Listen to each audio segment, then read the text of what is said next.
Welcome one and all to Umami Manga. I'm Petter, and this is James. Hi, how's it going? And today we're talking about volume 12 of A Bride's Story.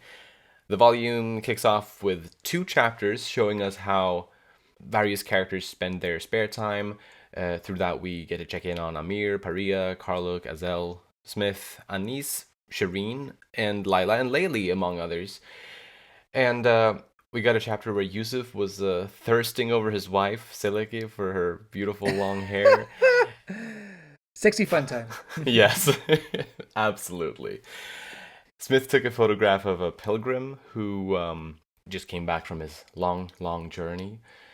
Mr. Hawkins hasn't been receiving a lot of letters from Smith since he left Istanbul, so Hawkins wrote a letter to supposedly Henry's mother to report on Henry's situation. Henry and Talas came back to the city where Anis and Shireen live, where Talas got to, well, she got to know Anis and Shireen a bit. Talas also got to take plenty of photographs there before they continued their journey. And the volume ends with, us back in the bathhouse with Anis as she starts teaching letters, reading and writing and whatnot to the women there. Yeah, yeah. So yeah, we had a big cast of characters in this volume. Yeah, it was great to catch up with a lot of them and see what Mm. they're doing, and as I think we'll continue to do as in the future volumes, really. Yeah. But particularly with, I guess, towards the end of the volume with Anis and Shireen and even Talas joining in, just getting to see how their relationship has developed. And anyway, yeah, just a really nice read as always. Absolutely. So let's dive into these characters, shall we? Starting with Henry Smith. So, through a pretty brief but neat little flashback, we got a glimpse of Henry's childhood, and we learned that he's always had this interest for and this excitement for travel, which Mm-hmm. obviously we see in present day as well. But I thought it was nice to see little Henry as we did here. I like how, his mom forces him to go outside and he hides the book and brings it out as he reads it. I mean, really, in a Yeah. way, and I don't know if, how accurate it is, but I have a feeling it had to be the case where books, maybe at that time, were kind of treated as maybe people would treat video games in some cases. Of course, like books were still more scholarly at the time, of course, but, you Mm. know, in comparison, I would, hide my Game Boy, when I go outside and then then go whip it out Yeah. when I was with some other people. But yeah, it's kind of fun to see that. But Hmm. all those readings that he did about fantasy journeys or actual travel logs he read, Hmm. and that really got his imagination going, and see how it inspired him to want to travel to somewhere. And for whatever Yeah. reason, it ended up being Central Asia for him. He just felt like he Precisely. had always wanted to go. Which was fun that we got, or like, yeah, how that topic was brought up, and his only kind of explanation was that he felt like it, or like he didn't have like a specific Right. explanation for so why he wanted to go to this part of the world. And I guess that's realistic, I guess, in a way. Uh Like, huh. you often don't know exactly why you feel the way you feel about certain places or people or whatever. That's true. I kid you not that when Talos asked him that, and there was kind of that pause where he was kind of looking at her, I almost thought he was gonna say, "Well, because the women here are beautiful." I was like, "Whoa, whoa, whoa! Is that?" But he didn't do that. I was like, "Oh, okay." Whew. I mean, I mean, that would have been quite the interesting development. Would have probably changed my opinions of Henry just a little bit, but Yeah. yeah, there really wasn't, like you Uh, said, specific reason other than I just always wanted to come here. mhm. Um, you'd expect there to be like a place or a food or something. Right. At least, yeah, some kind of anchor. Yeah, maybe it was just the lack of writings or recordings of the area that Oh, intrigued him to come there. right. Maybe there just wasn't as much. research done in the area, Yeah. because we also get a bit of an explanation of what he's doing there. Because I don't know if we Mm-hmm. really, in detail, understood why he was there. Obviously, we knew he was studying, but he says he was studying the regional differences in the language because he believes languages reveal how the culture works. So Precisely. I thought that was fascinating that throughout his journeys, he's also kind of paying attention to how the the regions different, but with their language, and then you know piece together their culture in that way.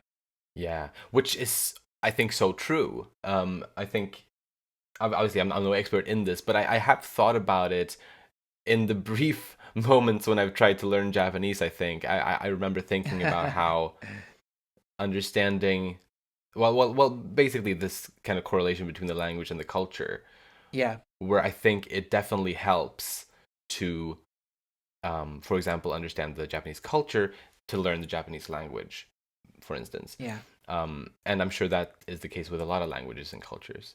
I think so too. It's just you probably don't think about it if it's a language that you've grown up knowing, like in my case, Swedish and English. Yeah, for sure. Uh, my mind went to Japanese as well, being a language that I have learned, early in my adulthood, Mm, and just noticing the certain qualities of their language and how it reflects their culture in various ways. And yeah, that definitely was one that came to me. And I would give details, but I don't want to talk too much on that. So let's fair, we can fair. go ahead and move on. But yeah, English, I couldn't tell you. Maybe the fact that we like to abbreviate things, but I think a lot of cultures. I don't know. Ah, there's I probably couldn't tell some you. stuff that we can't Oh think yeah, of. I'm sure. exactly. Mm, Probably need a outside perspective. yeah, right. But yeah, I believe we did know that that Henry was a linguist, but like not more than that. So it was really nice to get all this extra detail. He was also wondering at one point if life in Central Asia will still be this exciting to him if he continues to live here for another 10 years, which I didn't really think of an answer for that specifically, but it got me thinking, like, could it actually be that he will stay here for that long or longer Oh, even? I see. Um, Well, I have theories about that for mm, sure, and I'll save it for later. But gotcha. I I think when it comes to this question about, will I become bored of the or will it become mundane to me in 10 years? I just think naturally it does. Yes, I'm sure Right. he would still find novelty in many things, but I think just being in the area would become secondhand, would second nature. I think people who move to the U.S. Sure, it's a big culture shock at first, but eventually you assimilate. No, no, you Yeah. get used to the culture and you understand. I mean, yes, if there's a language barrier, that becomes a little more difficult, but um, certainly there are things that become less surprising and more normal. I think same with people who live in Japan. You live in Japan or any country a certain amount of time. I think you things that were novel at that point uh, Mm. no longer are. But yeah, that's just my thought on that. Yeah, no, but I do think that's generally how it goes. But speaking of Henry's travels, I really liked how at the end of the Pilgrim chapter, Henry was kind of, I can't remember if he himself did this comparison or if it was just like kind of the situation as a whole, but Henry was likened with a pilgrim, um, Hmm. with him being on a journey far from home, which is very important to him on a personal level, which I thought was really nice. And even how Talas could also become a pilgrim in that sense if she ever ends up going to England. Yeah. So I did like that. Yeah, I did like how that the beginning of the chapter and the title of the chapter tied into the very end and basically Mm, saying how he was a pilgrim and things like that. yeah. One thing I'll note that I thought was somewhat ironic is that uh, when he's talking about telling the history or the culture of the region, he brings up the point that the history of the region belongs to the people who live there. And I Mm. was like, tell that to the British museums, who Ah, who took all the stuff from various places. yeah. You know, I think most cultures, particularly Western culture, are guilty of that, unfortunately. But um, Yeah. different times, and we were much less unified as a world. Not to say we're completely unified, of course, but Mm, much less so back then than we are now. But he does definitely. make a secondary point that I really do like, and I wonder if we'll ever get to that, and Yes. or maybe it's too ideal. Uh, it's also the history of all people. You know, when we go to museums, yes, obviously we have cultural walls that divide us and things like that. But at the end of the day, we're all humans, and some people believe we're all related in some way, um, distantly, of course, but we're Right, all right. related. Very far distance. Yeah. So yeah, I mean, you know, again, bringing up the Japanese comparison, myself going to a Japanese museum, I'm really taking a look at the history of humanity. Is it just this part of humanity? Hmm. Same as anybody who comes over to uh, the U.S. and looks at our museums. You're seeing Mm, our the history of our humanity, our part of precisely. humanity. But anyway, The- so it is that is a very good point to bring up. Not to say I'm justifying the British taking artifacts from places like no. Egypt, but it does help to look at it in the eye of we're telling or yeah, we're telling the story of humanity in a way. So Right. The human race. yeah, We also got to sneak a little peek at Henry's family back in England. we did. So that was nice. I don't have much to comment on it, but maybe you do. I do. Um, I get the feeling that there are there are mixed feelings about Henry. I'm sure they all in their own way love Henry, Yeah. but from what I could see, the mother is somewhat annoyed with his shenanigans. Um, brother seems worried, maybe a little frustrated, but certainly worried about him. Yeah. Um, his niece thinks he's weird, Yep. but his nephew really looks up to him and honestly kind of looks like him, Right. at least as a drawing, as far as the drawing goes. Yeah. But yeah, so it's kind of an interesting dynamic we have there. We haven't seen the father yet. Hmm. Um, and you know, when you kind of hide the reveal of an important figure like that, what does that mean? Does that mean that the father is a very strict and hard-headed man, or is they just saving the reveal for later, just to have something? Um, seems to be a busy kind of guy. Um, not sure if that means he's less of a family man or if he's understanding or what, but I don't know. Just things to think about, I guess. Definitely. Definitely. Yeah, it seems like a tease in some way. Not sure how, but yeah. I was thinking, I haven't read Kaoru Mori's other manga, but she's written like, or at least her two most, like, at least from what I've understood it, her two most popular other manga, besides this one, is one called Emma and another one called Shirley, both of which Mm-hmm. seem to take place in England during possibly around this same time period. Um, Yeah, that I wasn't sure about. I wasn't sure what time period it was, but Uh, maybe. I don't know exactly either. Could be though, and I just can't help but wonder like if someone has read those, are there tie-ins? Is it a shared universe or something? Is this father someone that one would know if one has read Emma, for example? I don't Ah, know. It does yeah. make me curious though to read. I think Emma in particular, since it seems to be her like second most beloved one after this one. Um, Yeah. since obviously I'm loving this manga, so it would be fun to read something else by her.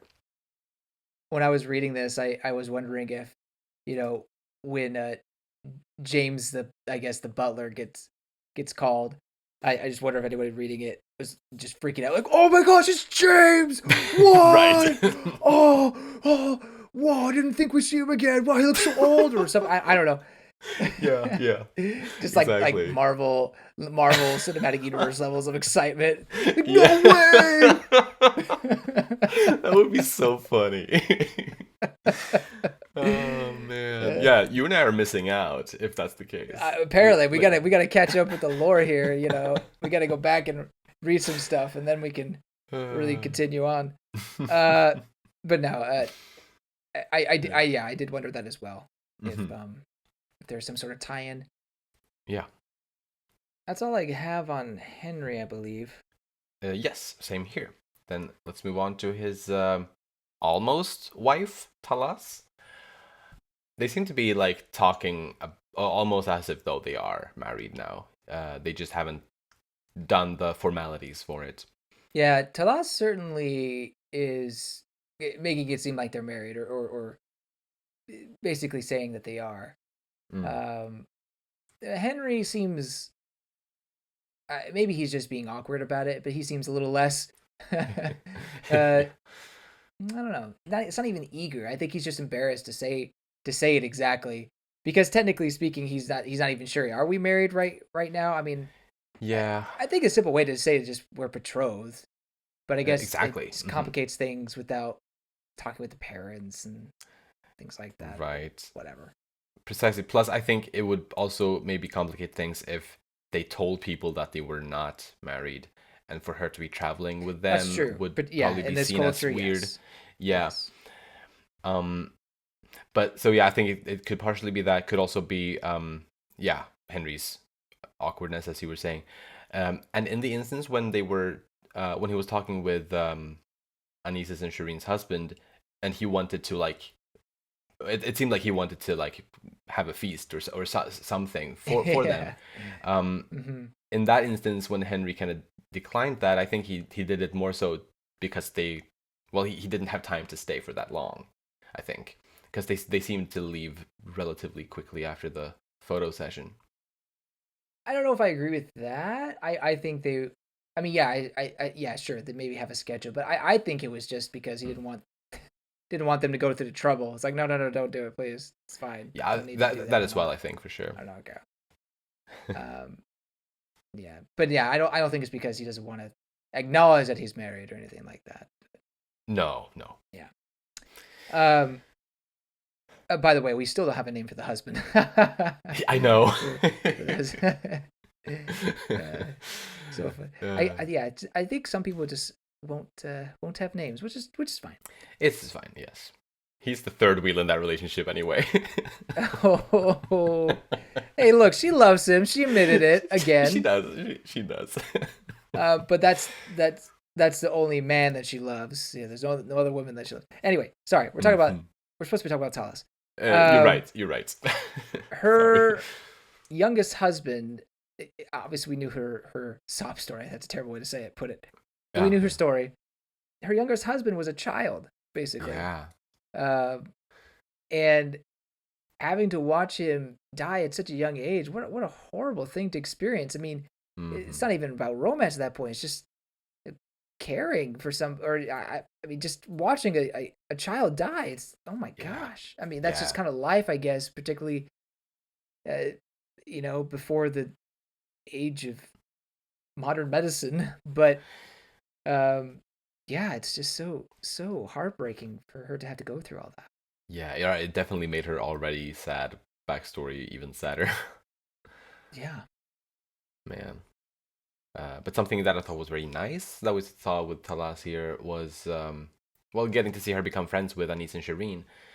That And was nice. it was just, yeah, just in general, super, super nice. But something that I think I loved that scene extra much for was how I think they conveyed really beautifully the cultural differences that exist within this Ah, area of the world where the story is taking place. Like, because I mean, as someone who's never been to Central Asia or the Middle East, like myself, I think it's easy sometimes to kind of generalize that general part of the world.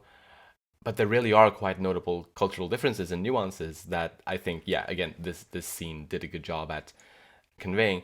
And yeah, the story as a whole has done that as well, but I think I don't know, just the way that this scene did it, I thought was extra beautiful, so I wanted to shout that out. For sure. I did like that as well. It was kind of a a shock to see or to realize how sheltered in a way the women in on Anis's I guess country are when you compare it to Talas, who actually has to Yeah, do a lot of manual labor around the house, definitely. um, and not just housework, but taking care of the animals, and that was so foreign to them. Like, what you've been on a horse? What? Like, it's Yeah. so interesting. I imagine it's probably both a cultural difference in terms of different geographic locations, but possibly Uh-huh. on top of that also a bit of a class difference. I would imagine, Oh, especially with Anis, Sh- who, well, you yeah, know, Anise for sure, but Shireen, I don't think she was really in that class before. If anything, she probably would fair, be similar to Talas, and yet she true. she was just as surprised about the horse riding. Yeah, right. Some of the things probably would apply to most people, but like, yeah, I don't know. Could be some things like maybe Shireen has done a little bit more manual labor than Anis has. One could imagine Oh, yeah, on well, on some level. at least like housework and things like that. But in Right, terms of right. like actual, you know, farming and Mm, or well, I guess cattle raising, livestock raising, that kind of stuff. Like that's completely foreign to them, and even going to market was completely foreign to both of them. yeah, Um, Handling right. money, Serena had only done it like maybe once or twice. Mhm. Yeah, So it's really yeah, interesting, and I feel like that is regional, but based in religion. Like this region was just very strict. It seems yeah, yeah. some of their religious beliefs in that sense. But that gives Talas's region, or at least, I mean, yes, I think it'd still be considered strict among our standards. Yeah. One other comparison I want to make is when she kind of describes how what she's wearing. She said, "Wow, you show your face in public," and I'd always thought at the beginning of the story that Talas was very very concealed compared to Amir and some of the others. So Yeah. to hear them just kind of be like, "Whoa, you're exposing yourself so much," um, it's quite interesting. For sure. But anyway, yeah, it was great to see Talas make some friends other than her horse Chubar. Yeah. It was kind of sad to hear her say she didn't have any friends. Yeah. Uh, I guess that's just the life of a nomad, or they weren't nomads, were they? Life of a sheep herder. But Right. yeah, she. I think she'll continue to make friends from now on, though. Precisely. I definitely think and hope so. I mean, they're bound to come back to like Amir and those guys in the town eventually, and I'm sure she'll make friends there. She's probably even going to befriend Lila and Laylee on the way. Yeah, I'm sure she'll make friends with them all for sure. Hmm. But Talas learned to use the camera really well. Um, and I think she even claimed that it was like she found it to be easy, like even so, like that was very nice. Can We should get her a Kodiak camera or one of those uh, disposable cameras. I think she'd do really well. Right. Wrong time, like time frame. Um, but I did kind of like how they went behind Anis's and Shireen's husband's back, and they did take a photo of the women of the household, even though he had told them not to. So scandalous. Yeah. But I think it's nice that they did, because it did make them happy. Absolutely. Yeah, that was a good move by Toss. I mean, I'm not sure whose idea it was, but at the end of the day, Talas was the one who took the picture, so I Mhm. think it was good move. Yep. Anything else on Talas? She's a little bit anxious about the meeting Henry's family because it's so foreign to her in that they had this whole marriage proposal go down without the family's say. Yeah. But despite all that, she's still deeply devoted to him, and doesn't matter that she hasn't met the family yet. Um, just hoping that the family is good, a kind family. Yeah, precisely. And I'm thinking like from her perspective, she doesn't really have a family of her own anymore. So like she doesn't have a side of the family that needs to get along with his side of the family. Like that issue doesn't exist. True. Because I feel True. like, or something that I, at least personally, I started to understand much better from this volume than I had before is how in these cultures where arranged marriages are more common and where it's up to like the respective families to kind of arrange them and not the individuals and whatnot, how it is much more of a family thing. It's important for the families to get along, maybe more important than for the individuals themselves to necessarily get along, Mm-hmm. and how they value the family aspect of it more than the individual aspects, which is just fascinating. Like it's unlike what I'm used to, obviously, but yeah, Right. it's different and it fascinates me. And I think yeah, I hadn't really understood that until recently. Yeah. Yeah. That's a great point. I mean, yeah, if you can't get along with the mother-in-law or the father-in-law, I mean, that's just gonna be one terrible marriage.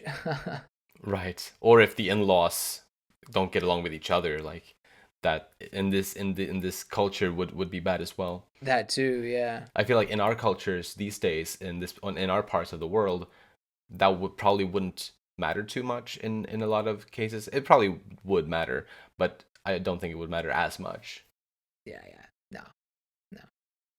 That's all I have on Talas. All right, then let's move on and talk a little bit about Anis and Shireen.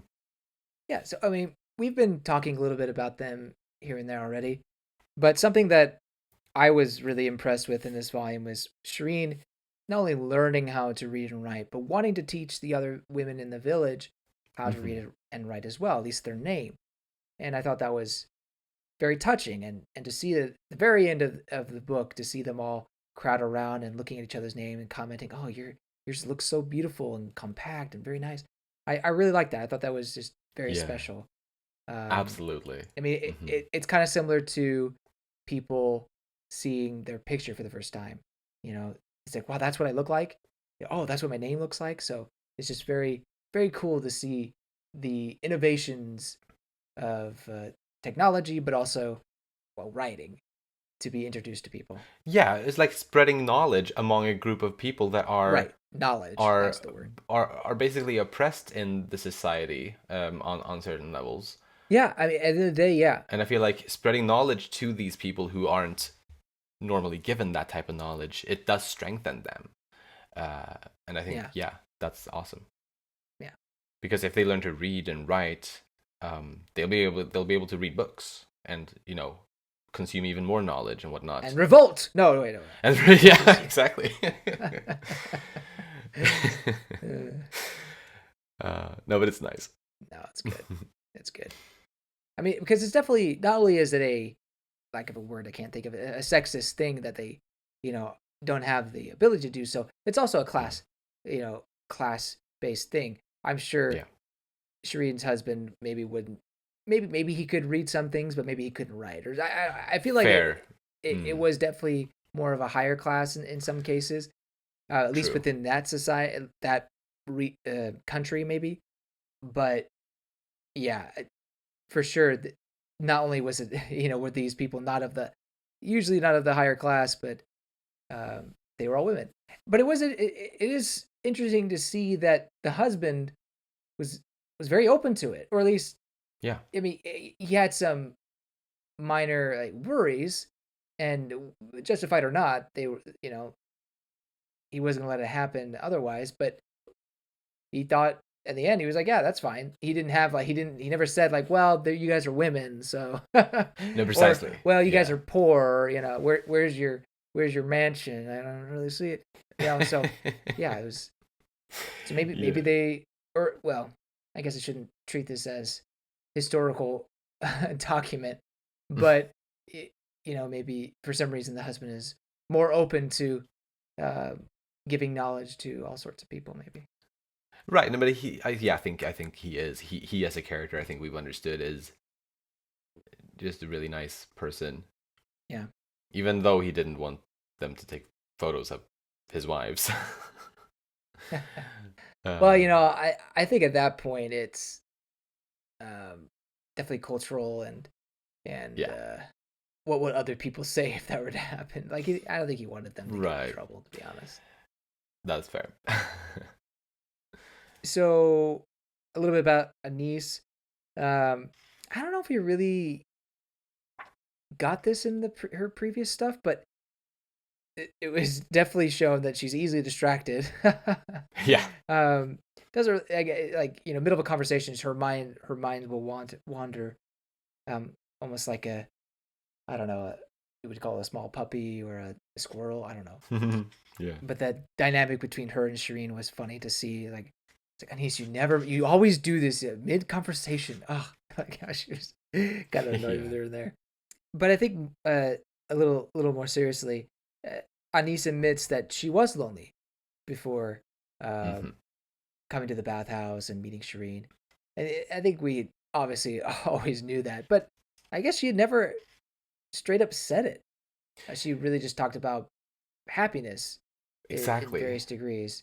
Hmm. But I think she's finally comfortable with admitting that, yeah, I was lonely. But now Exactly. I have friends. I have you, Shireen, and I'm more comfortable. And as Shireen pointed out, Anise is talking a lot more than she Hmm. did before. I love seeing that. Is that definitely a big notable growth change? For sure.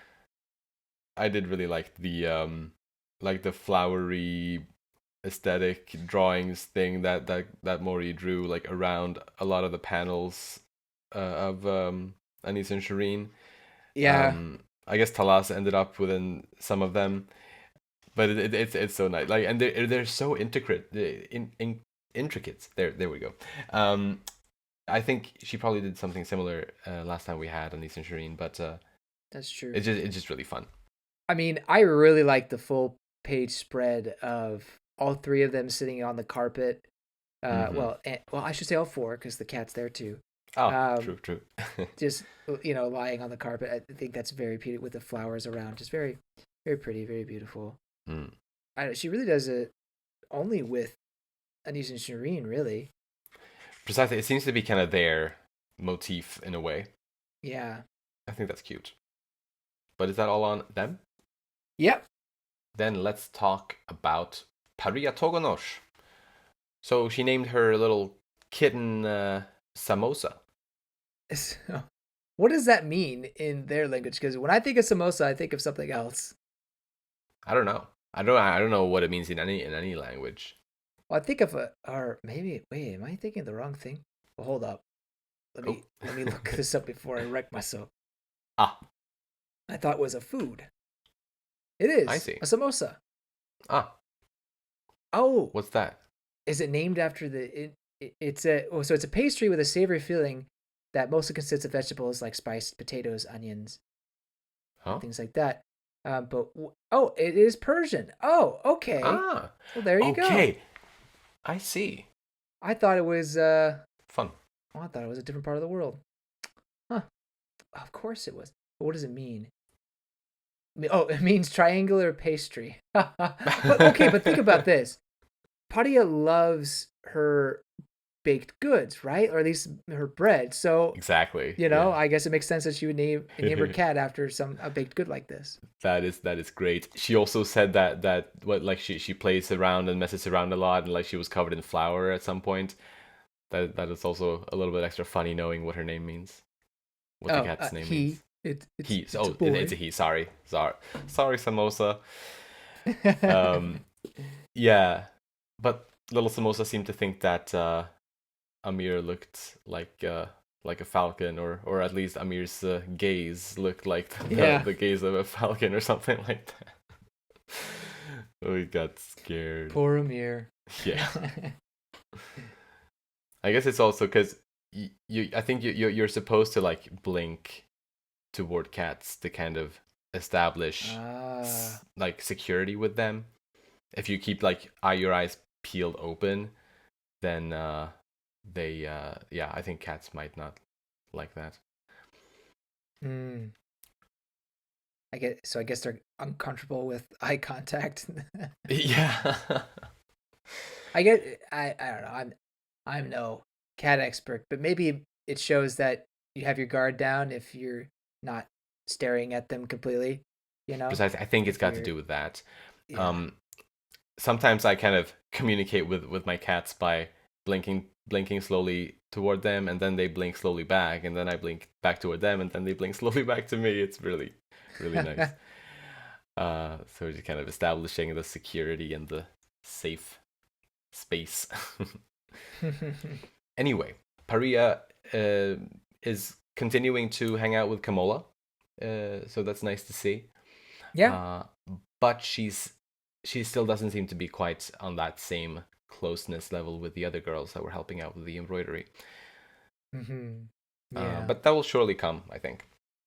Yeah, it's tough. It's hard. It's, for some people, it's hard making friends, Hmm. or to get to the point where you're completely comfortable. Yeah, for some people, it's as soon as you meet them and learn their name, you're completely comfortable with them. But for Right. others, it's takes a little bit of courage, and I can totally relate with that. Absolutely. But it was great to see her again. Um, Hmm. Not that it's been incredibly long since we last had her arc, but um, it was still nice to catch up with her and finally get her cat's name. Very nice. And I feel like speaking of her being in this volume, I feel like most of the major characters were in this volume, Yeah, unless I'm I think missing so. someone crucial. So Up, yeah, up, it was really nice. yeah, I really don't think we even had Hawkins. Precisely. Like I guess Carlick's parents weren't in it, Yeah, but they're not like super major, right. and some of that family. But anyway, um, are we done with Paria? Yes, Then let's talk about Azel Halgal. I really like the advice that he gave to Carlick about what it takes to become strong, same. how different people most likely need to go through different things to get strong, and how strength can mean a great many things. Yeah. Here's what I took away from it. Find how you learn, what you're good at, and become the stallion that can lead the herd. I mean that Hmm. obviously that's abstract at the very end there, but I really like that phrase. Become the stallion that can lead the herd. Like ooh, so Yeah. manly. But yeah, I think you're right. Like about learning to identify where your, I guess, more natural strengths lie and kind of improve those. Maybe Yeah, especially, obviously, try to improve yeah, elsewhere too. But yeah, finding your natural strengths. yeah. Finding your natural strengths, but it's also about finding how you learn or in what way because he Yeah. talks about how each horse and each falcon you can't go into training them the same as you do another. You have No. to go about it differently because they all have different personalities. And it's not necessarily saying that there's a different end goal in mind because the end goal, at least what Azel is saying, is to become the stallion to lead the herd. Hmm. Um, but how you get there is different, and I guess in some cases, what kind of stallion you become would also uh, be different. I don't expect Carlo to be the Azel of his family or his group, whatever, or be a Azel. I expect Yeah. Karluk to be Karluk and to lead in his own way. Well, for sure, definitely. But this was a very important thing for him to learn because I think in a way he's trying to become like manly man like Azel. But in reality, he should become a manly man like Karluk. And that takes time to learn. Yeah, But and like there's all sorts of different types of masculinities. If we're talking like, yeah. I think Azel probably is along the lines of a more stereotypical or idealized masculinity type or what have This you. is the ideal male physique. You may not like it, but this is Basically, it. but it's important to understand that is not the only type of masculinity that exists. Yeah. There's a bunch of different types of masculinities, and they should all be treated equally, and they all have great value, obviously. It's just, or well, maybe not all types of masculinities are great Yeah, well, masculinities, but there are multiple good ones. you can even argue that there are only good masculinities, and everything else are just, you know, toxic immaturity. That's a fair point. That's a fair point. I kind of like uh, that. but no, Yeah, no, totally, I get that. But yeah, I think this is a great lesson that uh, Azel teaches Carlo here. absolutely. One other thing I want to mention about Azel is just more of a comment. Uh, just a man watching his horses. Good times. Good times. Yeah. Yeah. I just like it. Yeah. Nope, he's not doing anything. He's just watching the horses because they're Yep. so cool. It's like, yeah. They're so cool, and like I'm sure he feels a sense of pride as well, just looking out over his collection of horses or their collection of horses. Oh yeah, yeah, for sure.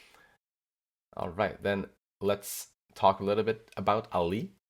I just have a very small thing, but Smith made the observation that Ali was suddenly acting a lot more polite and respectful than he usually is when he was talking to the pilgrim. So I thought it was Yeah, nice. Like that definitely shows how seriously Ali takes their faith and yeah, the customs and whatnot that are tied to it. I think that's very very nice to see. I agree. Like that type of aside from this character as well, since obviously we haven't seen it too much from him. Yeah, yeah. Ali continues to be a very interesting character or interesting personality. Hmm. Gosh dang, I really want to see him struggle with love. I want to see it happen. I want to see how he Yes, will go about it. I want to see it so bad. exactly. I think it would just be so fun for his Yeah, character. Uh, but can't wait. even without that, I do enjoy his participation in the story. Even if this volume I didn't feel like he had a whole lot to do. No, precisely. Next, let's talk briefly about Nikolovsky, and I just have also like a small comment on him about his skill at carving cute little animals out of wood. The children like it. Which, It's, yep, exactly. It seemed I like it make was it for just the like, children. oh, I see you're still giving him like a Russian accent about It's what we because talked his about name last is time. Nikolsky. It precisely his name does sound Russian as we talked about, but also the possibility of him potentially being Russian spy. No, Oh, no. yes, yeah. I mean, that's surely in the back of my mind, but I wouldn't be surprised if he. Well, I wonder what language that they're all speaking. It's hard to keep track because obviously, when you're Yeah. speaking to the people who from the area, you know, they have to Hmm. be speaking, you know, some sort of Arabic, right? I think, Um, or what's except the language? I think so. In like where Ahan and Halgal are around. However, I think, well, I could be wrong here, but I'm under the assumption that Anis and Talas are in Persia or Iran, Yes, they definitely are in Persia. Yes, so they're speaking Persian.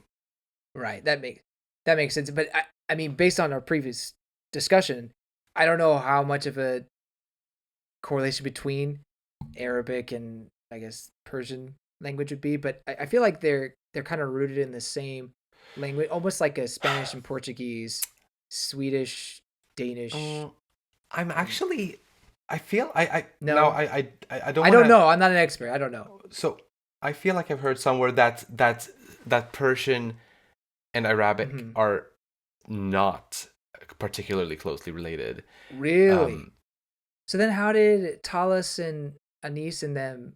Was she speaking Persian?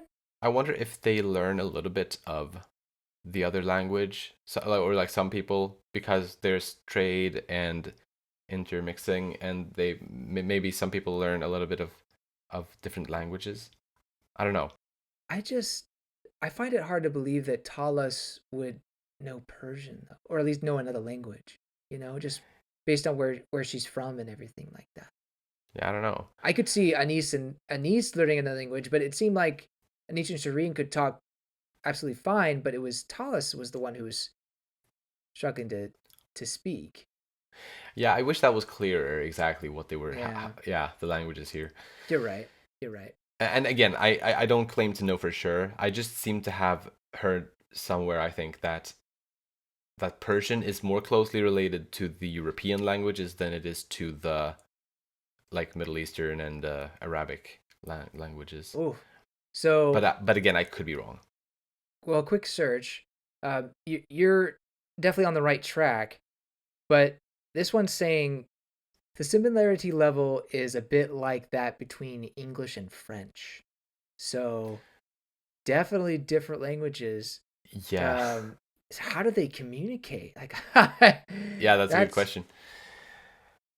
I still think like mm, if you live like on the countryside or something or wherever like on the outskirts of a city or in a city, like I don't know exactly Talas's living situation throughout the years, but she could have caught like there would have been trade and like maybe she picked up in childhood some basic Persian or something. I don't know. I don't know.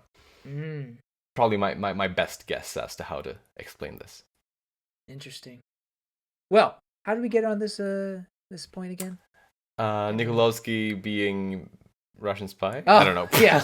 Well, yeah, because I was trying to say like when they're out and about, I feel like they're trying to speak the language of the people. Like Ali, I assume is speaking Persian, um, hmm and I guess Henry has to be able to understand a little bit.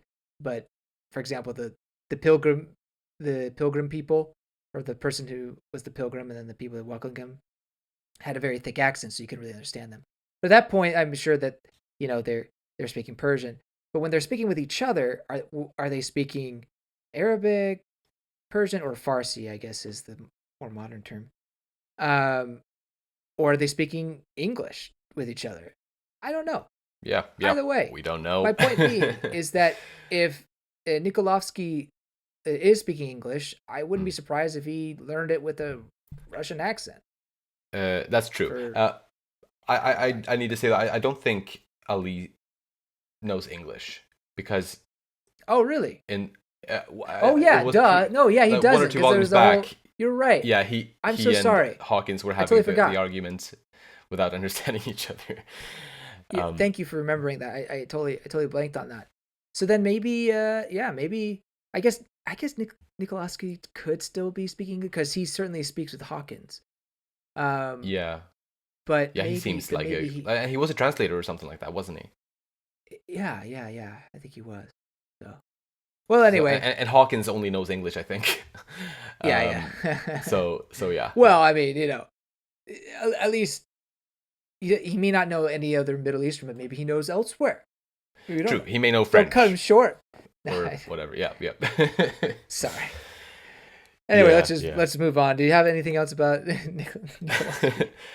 No, or well, I guess I'll say when I saw the cute little wood animals, at first I figured, oh, could this be his secret income selling wood carvings? Oh, Um, but then when he explained them, he didn't seem to like put much, I guess, stock into it. yeah. So it did seem like it was just kind of a little thing he did to pass the time that he personally didn't think was particularly good. So yeah, it's probably not that. But so I guess the question remains: what is his income? How does he make a living? Yeah, I don't know. I mean, seems to be well off ish. Yeah. But yeah, like he said, his needs are taken care of. He didn't he say his daughters are married, or I can't remember. I Maybe think it's so, different. and I mean, and he said these wood animals were for his grandchildren or grandchild. Oh, that's right. So That's right. so he has even grandkids. That's right. Um, if Ali had made those, he would have tried to sell. Of course, Right. Like no doubt. No doubt. absolutely. But yeah, any other characters you want to talk about? No, that's it. Then let's hop into predictions. And I only have one super basic one, Okay. actually.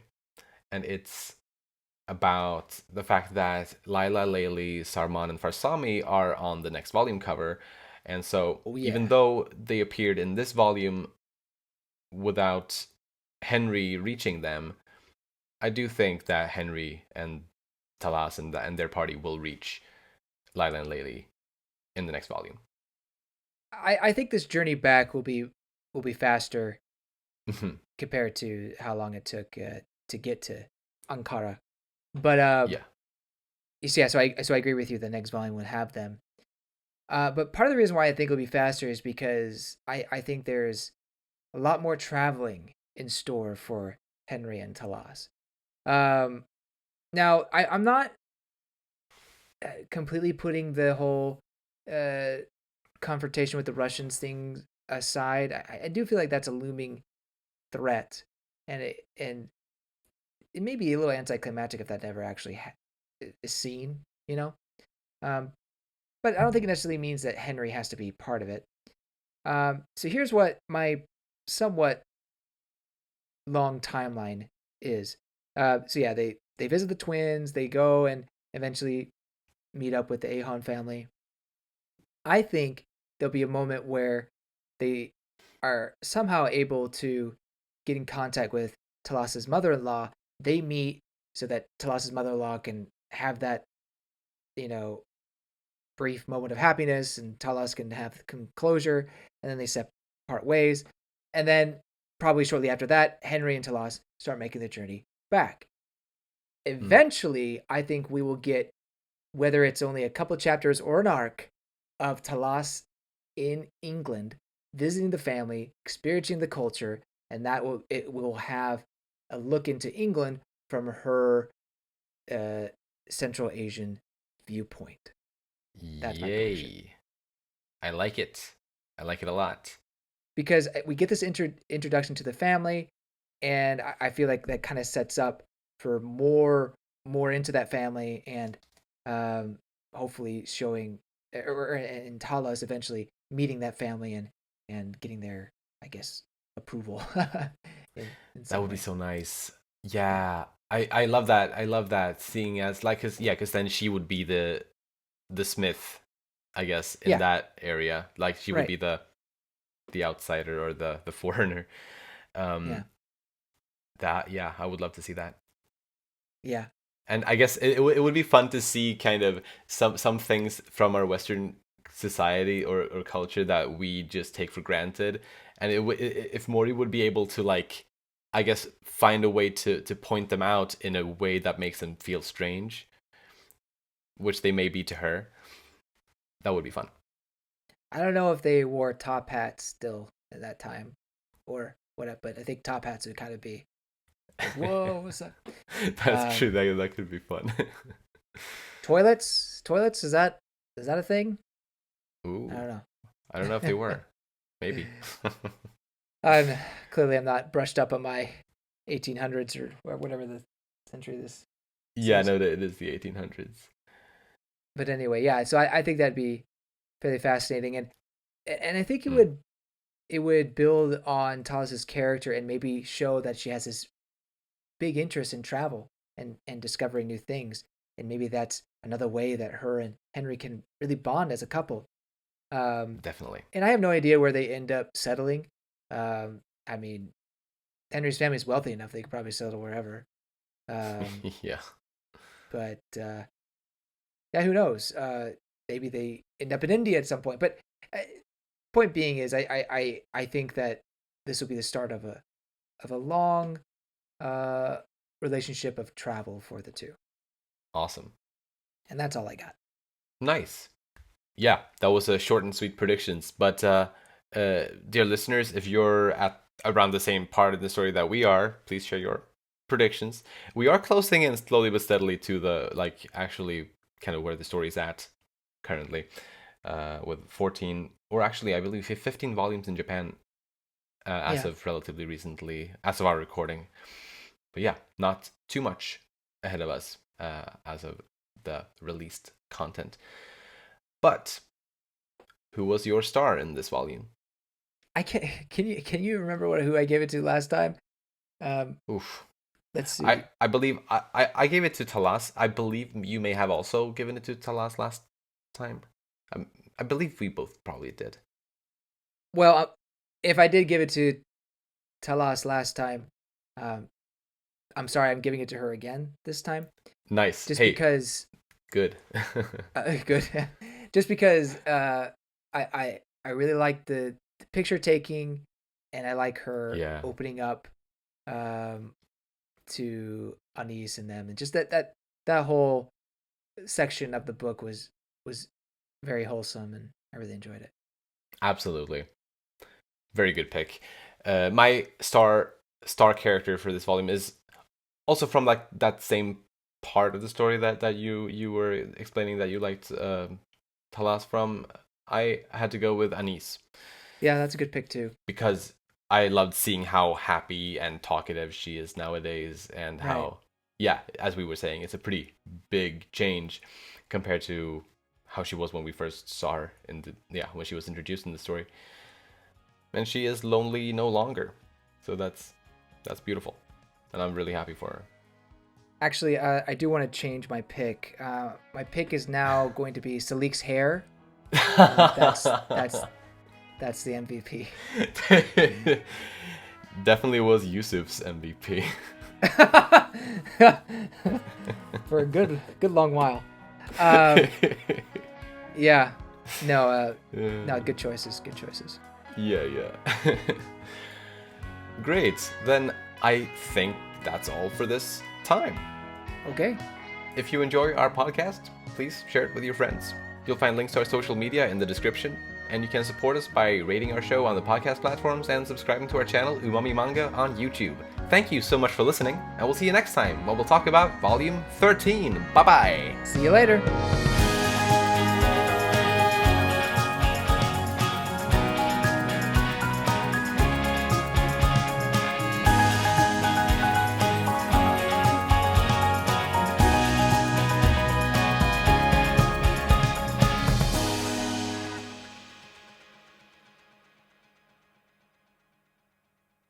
I'm sorry if my cat is making noise. My what the hell? Oh, it's fine. Wait, let me just